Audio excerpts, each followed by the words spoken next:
3월 15일 오늘 만나 성경 말씀은 마가복음 12장 6절에서 8절 말씀입니다. 이제 그 주인에게는 단 한 사람, 곧 사랑하는 아들이 남아 있었다. 마지막으로 그 아들을 그들에게 보내며 말하기를 그들이 내 아들이야 존중하겠지 하였다. 그러나 그 농부들은 서로 말하였다. 이 사람은 상속자다. 그를 죽여버리자. 그러면 유산은 우리의 차지가 될 것이다. 그러면서 그들은 그를 잡아서 죽이고 포도원 바깥에다가 내던졌다. 아멘. 오늘 만나로 만나주시는 하나님을 기대합니다.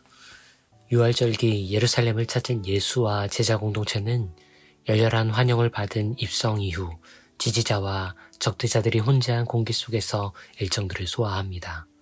예수 제자 공동체는 예루살렘 내부에 숙소를 마련하지 않았는데 이는 수많은 이들의 환대와 지지에도 불구하고 그들이 마주했던 위협이 상당히 컸음을 유추해 볼 수 있게 합니다.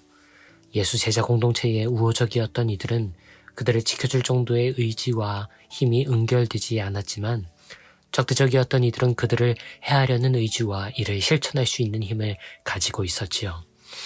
예수께서 전하시는 하나님 나라의 비유들 중에서도 오늘의 이야기는 특별히 폭력과 살해가 노골적으로 담겨 있는데 이는 예루살렘에서 그분이 체감하셨던 바와 무관하지 않을 수도 있습니다.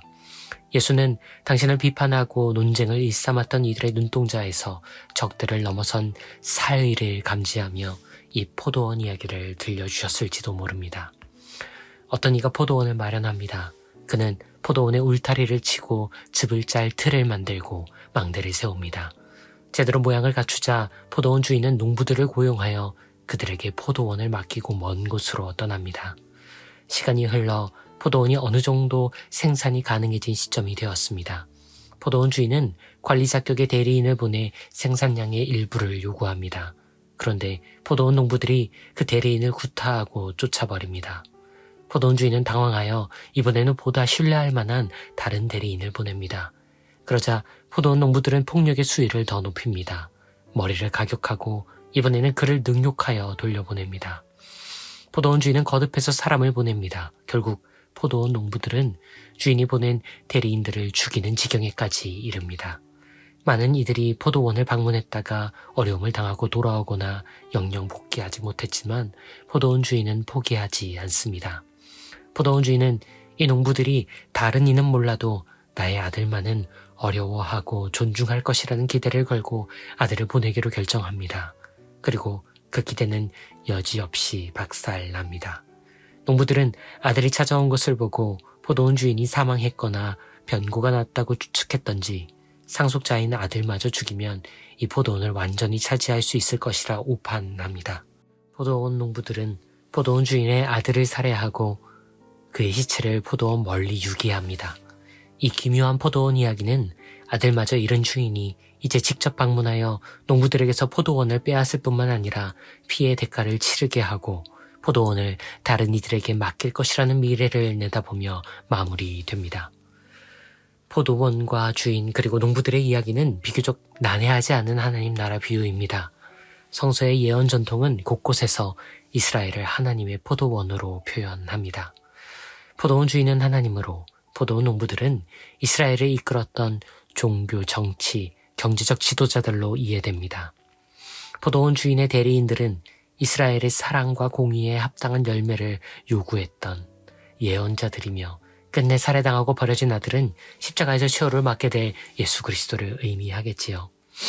적어도 나의 아들은 안전할 것이라 믿고 계신 아버지로부터 본음을 받은 아들 예수는 지금 살기등등한 사내들인과 예루살렘의 지도층 앞에서 당신의 신변이 마주하고 있는 위험천만한 현실을 이 이야기를 통해 노골적으로 고발하고 계십니다.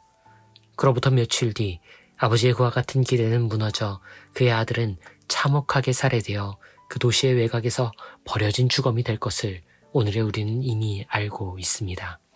그리고 그로부터 2000년이 지난 오늘날에도 어머니들, 아버지들은 그와 같은 기대를 품고 당신들의 딸, 당신들의 아들을 어딘가로 보내고 있으며 그 당연한 기대가 외면당하고 부서지는 현실을 우리는 알고 또 살고 있습니다.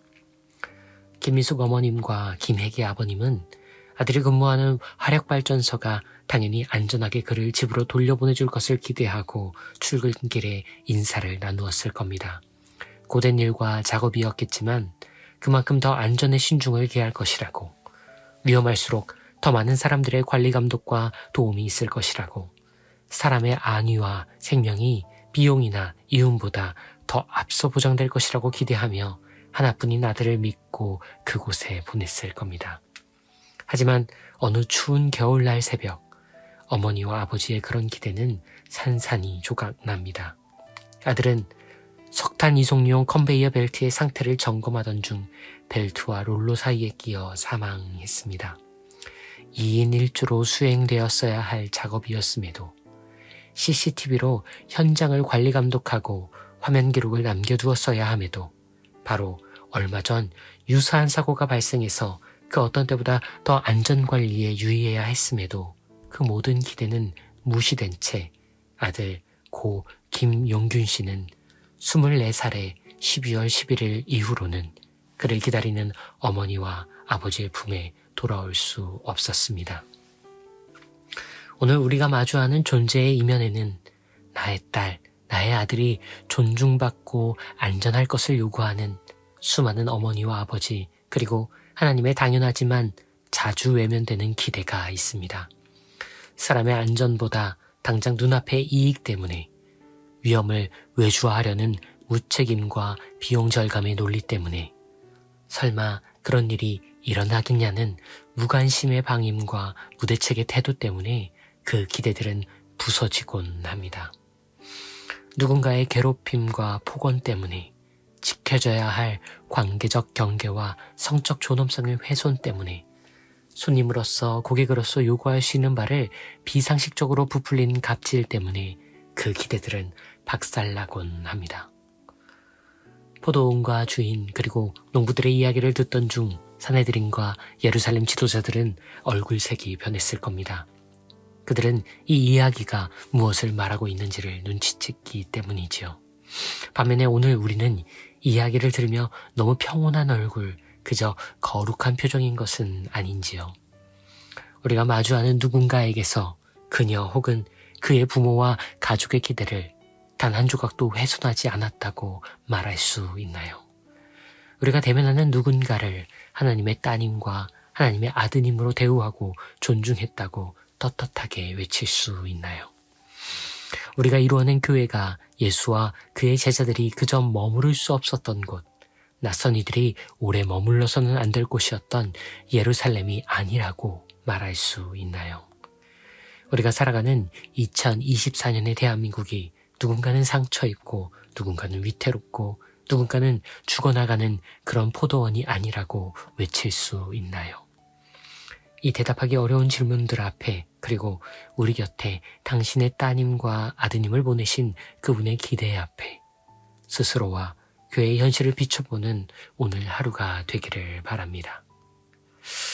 아들을 보내셨던 주님, 아들로 보냄받은 주님, 아들과 함께 하신 주님, 우리의 교회가 예루살렘이 된 것은 아닌지 돌아봅니다. 오늘의 세상이 주인 잃은 포도원은 아닌지 자문합니다. 나의 딸이니 안전하리라는 당신의 기대, 나의 아들이니 존중하리라는 당신의 기대 외면하지 않겠습니다. 당신의 자매들을 보호하시는 분, 당신의 형제들을 지켜주시는 분, 모든 이의 맞이 되신 그리스도 예수님의 이름으로 기도합니다. 아멘. 이제 두 가지 제목으로 기도합니다. 하나님의 딸과 하나님의 아들이 존중받고 안전한 세상을 염원하고 기도합니다. 이어서 소중한 딸과 아들, 사랑하는 가족을 잃은 이들을 아파하며 그들을 위해 중보합니다.